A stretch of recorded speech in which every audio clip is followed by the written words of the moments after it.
Hey guys, and today I'm going to be playing Toontown Rewritten. It was a game originally developed by Disney, but it's since ceased development, and it's now being developed by modders.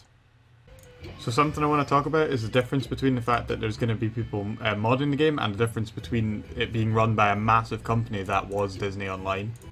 So while a lot of the base code remains the same, because obviously they took the code from Disney, there's going to be a lot of things that they've changed and a lot of new features that, well, hopefully a lot of new features they've actually added into the game. I'm actually not entirely aware of what has been added, but I did hear there were some issues with releasing the BossBot HQ and like a couple of other the newest features that were implemented into the game before it finally was, I suppose, removed by Disney. I don't remember the word, before they stopped development. So the main topic I want to touch upon in this video, as well as this being a playthrough, I'm probably going to have a topic each video that I kind of try and go over a bit, just to give my sort of insight on it. And the topic I want to touch on in this video is the differences between the new Toontown and the old Toontown. And another thing I think I want to kind of touch upon is whether I think it's going to be viable in the long term. The reason for this is because obviously you're going to be ploughing away a lot of hours into any MMORPG, and you don't want to start up an MMO typically if you think it's going to be closing in the next few years. And that was actually my problem with getting into new MMOs when I was younger, was because I was worried that quite a lot of the time the game would actually be shut down, and then all of those levels and all of that progress you made would be essentially deleted. So far everything's looking pretty similar, to be honest. It's the exact same tune selection and it's the exact same name maker, so you can either type your name or you can shuffle for a random name. When I was younger, when I was really young, I used to type my name and I would always have it set to just Ross. And one thing that was really annoying for me was when I originally made the game, when I originally created an account, I must have been about 7 or 8 years old, and punctuation meant nothing to me. So I wrote my name with a uncapitalized R, and for the rest of my childhood, it always really annoyed me, and it was always really messed with my OCD and everything. And then eventually, I actually came to love it, and I actually came to kind of see it as part of my identity, but now you can't make a name without capitalizing the first letter, which is just really annoying. So I'm just going to go for a shuffle, because it wouldn't be me if I was to create Ross with a capital letter now. One thing they've definitely not removed is all of the crap names you can get out of this system. I've been going through these for about 5 minutes now, and I've found nothing. Okay, I think we're just going to go with Professor Poppy, because it's taken me, I've been shuffling through these names for about 10 minutes now, and I've just given up. So we're going for Professor Poppy. I had a look there, Sheriff Poppy, maybe. Or Sergeant Poppy. Nah, we're going Professor Poppy, because you get the alliteration, so can't beat some good alliteration in your name. Okay, so like I said, I'm going to be touching on the differences between the two Toontowns. This is exactly the same. They just copied and pasted this code to the dot, because I'm pretty sure actually I remember even that thing where you couldn't click the first bubble that came up unless you clicked on the side one. I'm pretty sure I even remember that in the original code, but I could be wrong. So obviously you start with throw and squirt as your two primary gags. I've gone through this tutorial a lot of times in my life. I even started a previous playthrough a long time ago, and I made it about 20 episodes in, and I actually had quite a lot of subscribers and views, but I had coursework for school taking over, so I had to ditch it. But hopefully we'll manage to complete this playthrough in its entirety. So here comes the simplest battle in the game, and it is that because you physically can't lose this. The only way you could actually lose this battle is if you close the game or something. I think that would just spawn you in the playground after the tutorial if you even did that. So two good things just happened here. First of all, I beat the flunky the first set after a hard fought battle, the first cog that you ever run into. And second of all, my pizza just arrived. And we get our sticker book, which compiles basically your tasks, your gags, and all that kind of good stuff into one place for you, which is really helpful if you're playing this game as a 7-year-old, which I originally was.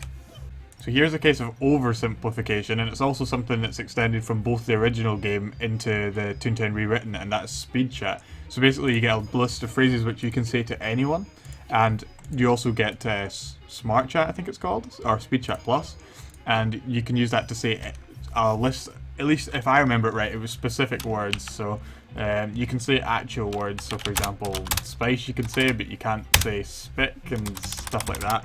I remember back in the day you couldn't say numbers, but it looks like you can now. I think that was to avoid giving away phone numbers for little kids, but you can say numbers now, which is really helpful, because I remember back in the original Toontown there was code for certain numbers, like everyone's I'm getting a bit of a glitch already. This is interesting. Okay, so it looks like we're going to be re-logging in. One of the things that always seemed pointless to me about the about the original Toontown was the fact that well, the trolley games in generals. So the original trolley games, basically they would give you a certain amount of jelly beans, which are the in-game currency for completing them. Basically this was fine for the first little while, but after you got your first lot of jelly beans, basically it costs jelly beans to go fishing, and fishing's just a much more time efficient way of making money. So I think on my main accounts in the old game I probably only played on the trolley about 4 or 5 times, but it's something nice that you can come back to, and I think it's quite nice that it's still your first task is just to play a simple mini game.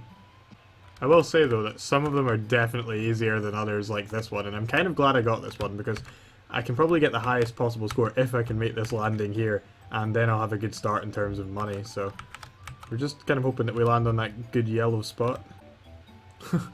Right when I say some of them are too easy. 21's still a good score though. So a mistake I made a bunch of times was actually to buy as many of these as possible, and then I would go into the playground and go for start going fishing and realise that I have no money left. So I'm gonna make sure I just only buy a few of them, and then I have money to go fishing with, and then I can make I can start my bank up there. So that's us completed our first toon task. So now I just need to get a blackboard eraser from the cogs, and then after that I think I'm gonna wrap it up for this episode. So far from what I've seen, it all looks exactly the same as back when I played on the original game, so that's both a nice and a bad thing, I would say. I kind of was hoping that some sort of new content would jump out at me pretty soon, but oh my god, please don't tell me they brought these alive fire hydrants back again. Those are the most annoying things in the game, because they gave you small bonuses into fights, but they took so long for their animation to complete that it just wasn't worth the bonus. And the bonus was only a 10% bonus as well, so it literally wasn't worth your time, and it never made the difference in any fights. So that's a nice start. We've already got the blackboard eraser after killing, or I shouldn't say killing, this is Disney, after defeating, destroying, annihilating one cog. For a second I thought the game had crashed again there, and I was about to have some doubts on playing this. That was a lot easier in Toontown than it is in real life.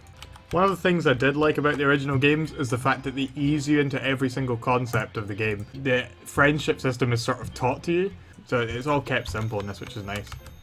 So now I've increased my laugh limit by 1, so that's like, basically the laugh limit is obviously the amount of health you have in the game, and they've really not gotten rid of many glitches. But that's me completing my first task, so now I need to accept the gag training team task, so I need to go and see Flippy, and then once that task is complete, I'll be able to decide which gag I want to go for next. It will be between Sound and Tune-Up, and I'm actually kind of tired because in my opinion Sound's a more useful gag, but Tune-Up's harder to level up, so you want to get that earlier in the game.